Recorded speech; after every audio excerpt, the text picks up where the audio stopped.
आज का हमारा इंग्लिश का सेशन प्रोनाउन का हम पार्ट 3 कर रहे हैं और इंग्लिश का पार्ट हमारा आज 12th सेशन है जो हमने स्टार्ट करा था अपना 1 अप्रैल से कंटिन्यूसली हमारा चल रहा है और एवरी सैटरडे तक आपको मिलता है, मंडे टू सैटरडे। अब आज बात करते हैं हम रिलेटिव प्रोनाउन की। इससे पहले हमने पढ़ा था एम्फेटिक पढ़ा था और रिफ्लेक्सिव पढ़ा था। आज हम पढ़ेंगे रिलेटिव प्रोनाउन। तो रिलेटिव प्रोनाउन में कौन कौन आ जाता है? Who, home, which, that etcetera, ये सारे हमारे क्या हो जाते हैं? रिलेटिव प्रोनाउन हो जाते हैं। लेकिन जो रिलेटिव प्रोनाउन होता है वो क्या एक्ट करता है? वो एक्ट करता है हमारे पास प्रोनाउन और कंजक्शन एक टेंस में। ठीक है, एक सेंटेंस में जो कंजक्शन एक्ट करता है वो हमारे पास रिलेटिव प्रोनाउन हो जाएगा। ठीक है, तो जहाँ पे हम बात करते हैं हु वर्सेस हुम, हु और हुम कहाँ कहाँ यूज़ किया जाता है। तो जहाँ पे हम बात करते हैं यहाँ पे डूअर और रिसीवर सेम होते हैं, वहाँ पे हम हु का यूज़ करते हैं।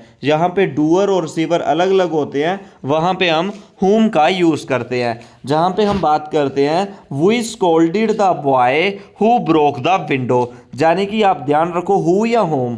तो जहाँ पे क्या होता है डूअर और रिसीवर सेम होता है वहाँ पे हम हु का यूज़, और जहाँ पे सेम नहीं होते हैं वहाँ पे हम हुम का यूज़ करते हैं। देखिए, हमने उस बॉय को स्कोल्ड करा जिस बॉय ने विंडो तोड़ी थी, यानी कि विंडो तोड़ने वाला बॉय और जिसको हमने स्कोल्ड किया वो दोनों सेम थे। जहाँ पे डूअर और रिसीवर दोनों सेम आए वहाँ पे हम हु का आंसर देते हैं, we scolded the boy who break the window. ठीक है, तो यहाँ पे हमारे पास क्या हो जाएगा? हु स्कोल्ड द विंडो, जहाँ पे डूअर और रिसीवर आप दोनों का सेम हो जाएगा। ठीक है, नेक्स्ट क्वेश्चन की हम जहाँ पे बात करते हैं the senior officer release the thief who या होम यू हैड अरेस्टेड। देखिए, जो सीनियर ऑफिसर था, सीनियर ऑफिसर ने थीफ को रिलीज करा, लेकिन वो थीफ कौन सा था? जो हमने पकड़ा था। पकड़ा हमने था, डूअर हम थे, लेकिन छोड़ा किसने? सीनियर ऑफिसर ने। रिसीवर वो हो गया, यानी कि डूअर और रिसीवर अलग अलग हो गए। जब डूअर और रिसीवर अलग अलग हो गए वहाँ पे हम होम का यूज़ करेंगे। The senior officer release the thief home you had arrested. यहाँ पे डूअर और रिसीवर दोनों अलग अलग हैं। डूअर और रिसीवर जब दोनों अलग अलग होंगे वहाँ पे हम होम का यूज़ करेंगे, जहाँ पे दोनों सेम होंगे वहाँ पे हम हु का यूज़ करेंगे। तो ये आपके लिए कुछ इंपॉर्टेंट था। ठीक है, अब नेक्स्ट ही हम बात करते हैं यहाँ पे जो हो जाएगा we have arrested the boy who या whom you said had stolen your wallet. तो क्या करा? हमने अरेस्ट करा उस बॉय को जिसने तुम्हारा वॉलेट चोरा था। किस बॉय को? जिसने तुम्हारा वॉलेट चोरा, यानी कि जिसने वॉलेट चोरा था हमने उसी बॉय को अरेस्ट करा। यानी कि जिसको अरेस्ट करा और जिसने वॉलेट चोरा था वो दोनों सेम है, यानी कि डूअर और रिसीवर दोनों सेम रह रहे हैं। जहाँ पे रिसीवर और डूअर दोनों सेम रहेंगे वहाँ पे हम हु का यूज़ करेंगे। ठीक है, तो यहाँ पे भी हमारा हु का यूज़ हो जाएगा। नेक्स्ट बात करते हैं हम इसी पार्ट की, Monu help the man who या होम ही थॉट वाज पोर। तो मोनू ने उसकी हेल्प करी जिसको सोचते थे कि ये पोर है। मोनू जिसको सोचता था कि वो गरीब है, मोनू ने उसकी हेल्प करी जिसको वो सोचता था गरीब है, यानी कि जो गरीब है उसी की हेल्प करी। डूअर और रिसीवर सेम, यहाँ भी हु का यूज़ हम करेंगे। ये आपने याद रखना है इसमें कुछ। ठीक है, और इसी के साथ हम बात करते हैं और जहाँ पे एडजेक्टिवल या एडजेक्टिवल फ्रेज बनते हैं या एडजेक्टिवल क्लॉज बनते हैं। जैसे जहाँ पे हमने बात करी she selected a rich man, उसने सिलेक्ट तो करा एक मैन को, लेकिन वो मैन कौन सा था? रिच था। तो रिच होने से क्या हो गया? एडजेक्टिव हो गया। जहाँ पे हमारा सिंपल एडजेक्टिव वाला टेंस हुआ she selected the man with blue eyes. तो देखिए, शी सिलेक्टेड द मैन, ठीक है उसने मैन को सिलेक्ट किया, लेकिन कौन सा? With blue eyes. तो विद यहाँ पे प्रीपोजिशन हो गया और विद ब्लू आइज यहाँ पे ये एडजेक्टिवल फ्रेज बन रहा है। ठीक है, इस तरीके के आते हैं हमारे पास एडजेक्टिवल क्लास। तो अब याद रखना है आपने कुछ और चीज जो हमारे पास हम डेली जो डिस्कस करते हैं, B1 प्लस ING।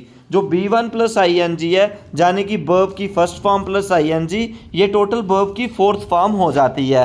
ये अगर नाउन हो तो जीरंड एक्ट करता है, वर्ब में जे प्रेजेंट पार्टिसिपल और एडजेक्टिव भी एक्ट करता है, यानी कि ये हमारे पास तीनों एक्ट करते हैं। यहाँ पे हम देखते हैं फर्स्ट दिया गया ही इज़ फाइटिंग, यहाँ पे हमारे पास इस हो गया हेल्पिंग वर्ब और ING जहाँ पे लगे ये मेन वर्ब हो गया। ING इस केस में वर्ब एक्ट करा।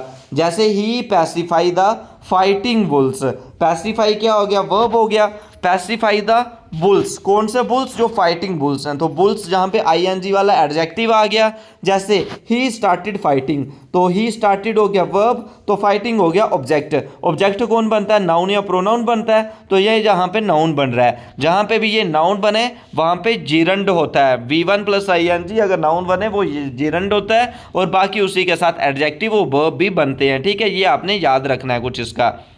जैसे इधर आ गया हमारे पास द मूवी वॉज इंटरेस्टिंग, तो जहाँ पे मूवी क्या हो गया सब्जेक्ट, तो वर्ब क्या, वास क्या हो गया हेल्पिंग वर्ब, और इंटरेस्टिंग क्या हो गया हमारे पास एडजेक्टिव बन गया, जो मूवी थी वो इंटरेस्टिंग है, ठीक है, तो ये आपने याद रखना है। उसके बाद ही हम बात करते हैं जो हम डेली बेस पे अपने वोकैब सेक्शन करते हैं। आज हम जो वन वर्ड सब्स्टिट्यूशन इसके करेंगे, वन वर्ड सब्स्टिट्यूशन में हमारा जो पार्ट आ जाएगा तो आपने भी इनको करते जाना है डेली बेस पे। सुबह 8 बजे आपको इंग्लिश सेशन, शाम को 8 बजे जीएस का सेशन मिलता है, कॉन्टिन्यूसली मैनर पे आपका ये आ रहा है, ठीक है। आपके अपकमिंग जितने भी जेके एसएसबी एग्जाम है या और भी कोई एग्जाम है आने वाले, उनके लिए ये काफ़ी शानदार और इंपॉर्टेंट टॉपिक्स हैं। इसी तरीके के क्वेश्चन आपके एग्जाम में आएंगे और अपकमिंग एग्जाम में आपको काफ़ी बेनिफिशियल ये आपके रहेंगे, ठीक है। तो आज का जो हमारा सेट है जिसमें हम प्रैक्टिस करने वाले हैं, तो हमारा ये सेट आ जाएगा जिसमें क्या लिखा है, a strong blast of wind, wind के स्ट्रॉन्ग ब्लास्ट को क्या बोलते हैं, इम्पोलिजन, इम्पोलिजन, ट्रिकल, गस्ट या मेंटल। तो इसका सही answer option number C,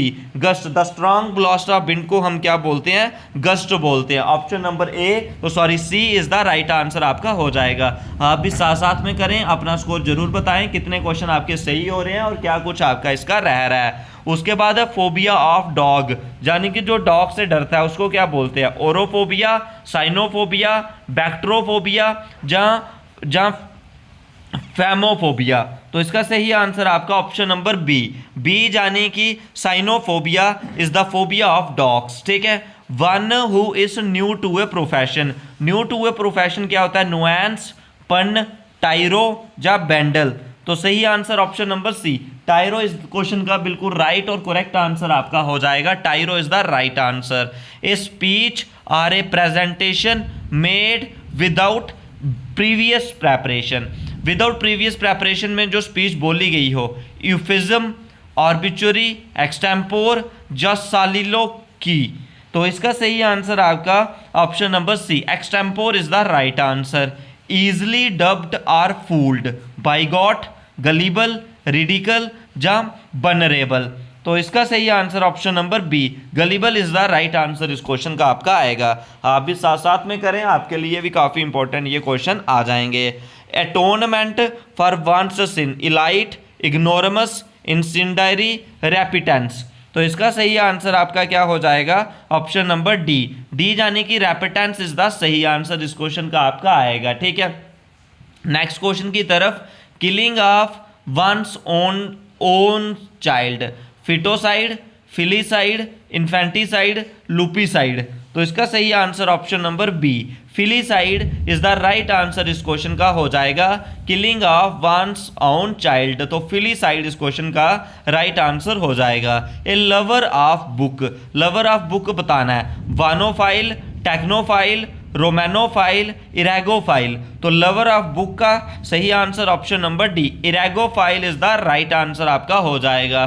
to give up throne voluntarily, archer, boycott, abdicate, delicate. तो इसका सही answer option number C, abdicate is the right answer इस क्वेश्चन का आपका आएगा।